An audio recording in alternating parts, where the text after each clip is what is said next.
ಒಂದು ಸನ್ನಿವೇಶವನ್ನ ಕಲ್ಪಿಸ್ಕೊಳ್ಳೋಣ. ಅಂದ್ರೆ ದೇಶದ ಅತ್ಯುನ್ನತ ನ್ಯಾಯಾಲಯದಿಂದ ಜಾಮೀನು ಸಿಕ್ಕಿದೆ ಅನ್ನೋ ನಿರಾಳತೆಯಲ್ಲಿ ಒಬ್ಬ ವ್ಯಕ್ತಿ ಜೈಲಿನಿಂದ ಹೊರಬರ್ತಾ ಇರ್ತಾನೆ.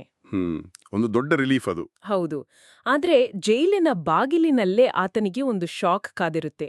ಯಾರಿಗೂ ಗೊತ್ತಿಲ್ಲದ ಹಾಗೆ ರಹಸ್ಯವಾಗಿ ದಾಖಲಾದ ಇನ್ನೊಂದು ಹೊಸ ಎಫ್ಐಆರ್ ಇಟ್ಟುಕೊಂಡು ಆತನನ್ನ ಮತ್ತೆ ಅರೆಸ್ಟ್ ಮಾಡ್ತಾರೆ. ಇದು ನಿಜಕ್ಕೂ ಪ್ರಭುತ್ವ ಮತ್ತೆ ಸಾಮಾನ್ಯ ನಾಗರಿಕರ ನಡುವೆ ನಡೆಯೋ ಒಂದು ಬೆಕ್ಕು ಇಲಿಯ ಆಟ ಅಂತಾನೆ ಹೇಳ್ಬೋದು. ಎಕ್ಸಾಕ್ಟ್ಲಿ. ಇದೇ ಒಂದು ಕಾನೂನು ದುಸ್ವಪ್ನ.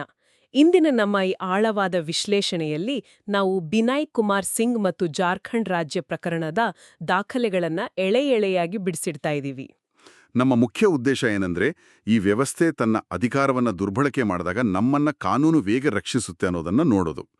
ಇಲ್ಲಿ 21ನೇ ವಿಧಿಯಡಿ ನಮ್ಮ ವೈಯಕ್ತಿಕ ಸ್ವಾತಂತ್ರ್ಯದ ಹಕ್ಕನ್ನ ಹೇಗೆ ಕಿತ್ಕೊಳ್ಬಹುದು ಅನ್ನೋದಕ್ಕೆ ಇದೊಂದು ಸ್ಪಷ್ಟ ಉದಾಹರಣೆ. ನಿಜ. ಇಲ್ಲಿನ ಟೈಮ್ಲೈನ್ ನೋಡಿದ್ರೆ ಯಾರಿಗಾದ್ರೂ ಆಶ್ಚರ್ಯ ಆಗತ್ತೆ.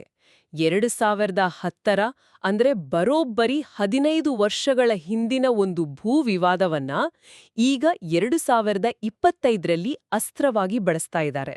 ಹೌದು, ಆ ವ್ಯಕ್ತಿಯನ್ನ ಜೈಲಿನಲ್ಲೇ ಉಳಿಸ್ಕೊಳ್ಳೋಕೆ ಮಾಡಿದ ತಂತ್ರ ಇದು. ಡಿಸೆಂಬರ್ 17, 2025ರಲ್ಲಿ ಸುಪ್ರೀಂ ಕೋರ್ಟ್ ಆರೋಪಿಗೆ ಮಧ್ಯಂತರ ಜಾಮೀನು ಕೊಡುತ್ತೆ.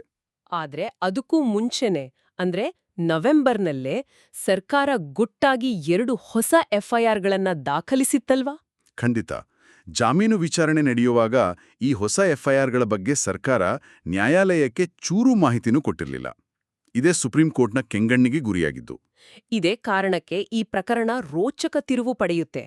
ಸಾಮಾನ್ಯವಾಗಿ ನಾವು ಜಾಮೀನು ಬೇಕು ಅಂದ್ರೆ ಮೊದಲು ಕೆಳ ನ್ಯಾಯಾಲಯ, ಆಮೇಲೆ ಹೈಕೋರ್ಟು, ಆಮೇಲೆ ಸುಪ್ರೀಂ ಕೋರ್ಟ್ ಅಂತ ಹೋಗ್ತೀವಿ. ಹೌದು, ಅದೊಂದು ಸಾಮಾನ್ಯ ಪ್ರಕ್ರಿಯೆ. ಆದರೆ ಇಲ್ಲಿ ಆರೋಪಿ ನೇರವಾಗಿ 32ನೇ ವಿಧಿ ಅಂದ್ರೆ ಆರ್ಟಿಕಲ್ 32ನ ಅಡಿಯಲ್ಲಿ ಸುಪ್ರೀಂ ಕೋರ್ಟ್ಗೆ ರಿಟ್ ಅರ್ಜಿ ಸಲ್ಲಿಸ್ತಾರೆ. Doctor B R. ಅಂಬೇಡ್ಕರ್ ಅವರು ಇದನ್ನ ಸಂವಿಧಾನದ ಹೃದಯ ಮತ್ತು ಆತ್ಮ ಅಂತ ಕರೆದಿದ್ದು ಇದೇ ಕಾರಣಕ್ಕೆ. ಕರೆಕ್ಟ್. ಪ್ರಭುತ್ವನೇ ದುರುದ್ದೇಶದಿಂದ ನಮ್ಮ ಮೂಲಭೂತ ಹಕ್ಕುಗಳನ್ನು ಕಸಿದುಕೊಳ್ಳುವಾಗ ಮಧ್ಯದ ಎಲ್ಲಾ ಮೆಟ್ಲುಗಳನ್ನ ಬಿಟ್ಟು ನೇರವಾಗಿ ಸುಪ್ರೀಂ ಕೋರ್ಟ್ ಮೆಟ್ಟಿಲಿರುವ ಅವಕಾಶ ಇದು. ಈ ಪ್ರಕರಣದಲ್ಲಿ ಸರ್ಕಾರ ತಮಗೆ ಮಾಹಿತಿ ಮುಚ್ಚಿಟ್ಟಿದ್ದನ್ನ ನೋಡಿ ನ್ಯಾಯಾಧೀಶರು ತೀವ್ರವಾಗಿ ತರಾಟೆಗೆ ತೆಗೆದುಕೊಂಡ್ರು. ಹೌದು, ನ್ಯಾಯಾಲಯದ ಪ್ರಕ್ರಿಯೆಯನ್ನೇ ಒಂದು ಆಟದ ತರ ಬಳಸಿದ್ದನ್ನ ಅವರು ಖಂಡಿತ ಸಹಿಸಲಿಲ್ಲ. ಇದರ ಜೊತೆಗೆ ಸರ್ಕಾರ ಇನ್ನೊಂದು ವಾದ ಕೂಡ ಮುಂದಿಟ್ಟಿತ್ತು. ಅದೇ ಆ ಆರೋಪಿ ತನಿಖೆಗೆ ಸಹಕರಿಸ್ತಾ ಇಲ್ಲ ಅನ್ನೋದು ತಾನೆ. ಪೊಲೀಸರ ಪ್ರಕಾರ ಸಹಕಾರ ಅಂದ್ರೆ ಅವರು ಹೇಳಿದ್ದಂತೆಲ್ಲ ಕೇಳ್ಕೊಂಡು ತಪ್ಪೊಪ್ಕೊಳ್ಳೋದು ಅಂತ ಆಗೋಗಿದೆ. ನಿಖರವಾಗಿ ಹೇಳಿದ್ರಿ. ಆದ್ರೆ ಇದು ಈ ತೀರ್ಪಿನ ಅತ್ಯಂತ ಪ್ರಮುಖ ಅಂಶ. ತನಿಖೆಗೆ ಸಹಕರಿಸುವುದು ಅಂದ್ರೆ ಬಲವಂತದ ತಪ್ಪೊಪ್ಪಿಗೆ ಅಲ್ಲ ಅಂತ ಸುಪ್ರೀಂ ಕೋರ್ಟ್ ಬಹಳ ಸ್ಪಷ್ಟವಾಗಿ ಹೇಳಿದೆ. ಅಂದ್ರೆ ಇದು ನಮ್ಮ ಮೌನವಾಗಿರುವ ಹಕ್ಕು ಅಥವಾ ರೈಟ್ ಟು ಸೈಲೆನ್ಸ್ನ ಬಹುದೊಡ್ಡ ರಕ್ಷಣೆ ಅಂತ ಹೇಳಬಹುದು. ಖಂಡಿತ. ಪೊಲೀಸರು ತಮ್ಮ ಅನುಕೂಲಕ್ಕೆ ತಕ್ಕಂತೆ ಹೇಳಿಕೆ ನೀಡುವ ಹಾಗೆ ಯಾರನ್ನೂ ಒತ್ತಾಯ ಮಾಡುವಂತಿಲ್ಲ. ಇದು ಸಾಮಾನ್ಯ ಜನರಿಗೆ ಒಂದು ದೊಡ್ಡ ಆಶಾಕಿರಣ. ಹಾಗಾಗಿ ಸುಪ್ರೀಂ ಕೋರ್ಟ್ ಈ ರಿಟ್ ಅರ್ಜಿಯನ್ನ ಎತ್ತಿ ಹಿಡಿದು ಆ ಎಲ್ಲಾ ಹೊಸ ಪ್ರಕರಣಗಳಲ್ಲೂ ಜಾಮೀನು ಮಂಜೂರು ಮಾಡ್ತು ಅಲ್ವಾ? ಸೇಡಿನ ಕ್ರಮಗಳ ವಿರುದ್ಧ ನ್ಯಾಯಾಲಯನೇ ನಮ್ಮ ಸ್ವಾತಂತ್ರ್ಯದ ಅಂತಿಮ ರಕ್ಷಕ ಅನ್ನೋದು ಇಲ್ಲಿ ಸಾಬೀತಾಗುತ್ತೆ. ಹೌದು. ಈ ಸಂಪೂರ್ಣ ವಿಶ್ಲೇಷಣೆಯಿಂದ ನಮಗೆ ಸಿಗುವ ಪ್ರಾಯೋಗಿಕ ಪಾಠಗಳು ಬಹಳಷ್ಟಿವೆ.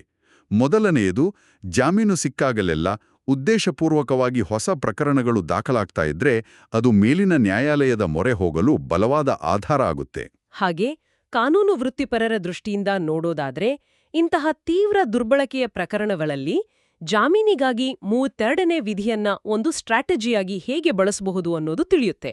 ಜೊತೆಗೆ ಪ್ರಾಸಿಕ್ಯೂಷನ್ ನ್ಯಾಯಾಲಯಕ್ಕೆ ಯಾವುದೇ ಮಾಹಿತಿಯನ್ನ ಮುಚ್ಚಿಡದೆ ಸಂಪೂರ್ಣ ವಿವರಗಳನ್ನ ಕೊಡಲೇಬೇಕು ಅನ್ನೋ ನಿಯಮ ಮತ್ತಷ್ಟು ಗಟ್ಟಿಯಾಗಿದೆ.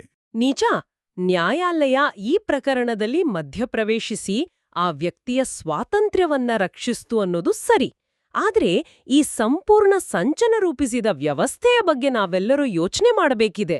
ಖಂಡಿತ ಯೋಚಿಸಬೇಕಾದ ವಿಷಯನೇ. ವ್ಯವಸ್ಥೆ ತನ್ನ ಕಾನೂನಿನ ಪ್ರಕ್ರಿಯೆಯನ್ನ ಕಿರುಕುಳದ ಅಸ್ತ್ರವಾಗಿ ಬಳಸಿದಾಗ ಏನ್ ಮಾಡೋದು ಅನ್ನೋದು ದೊಡ್ಡ ಪ್ರಶ್ನೆ.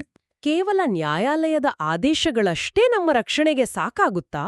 ಅಥವಾ ಇಂತಹ ತಂತ್ರಗಳನ್ನ ರೂಪಿಸುವ, ಕಾನೂನನ್ನ ದುರ್ಬಳಕೆ ಮಾಡುವ ಅಧಿಕಾರಿಗಳ ವೈಯಕ್ತಿಕ ಹೊಣೆಗಾರಿಕೆಯನ್ನ ನಿಗದಿಪಡಿಸಿ ಅವರಿಗೆ ಕಠಿಣ ಶಿಕ್ಷೆ ನೀಡುವ ವ್ಯವಸ್ಥೆ ಬರ್ಬೇಕಾ? ಈ ಒಂದು ಪ್ರಶ್ನೆಯೊಂದಿಗೆ ಇಂದಿನ ನಮ್ಮ ಚರ್ಚೆಯನ್ನ ಮುಕ್ತಾಯಗೊಳಿಸೋಣ.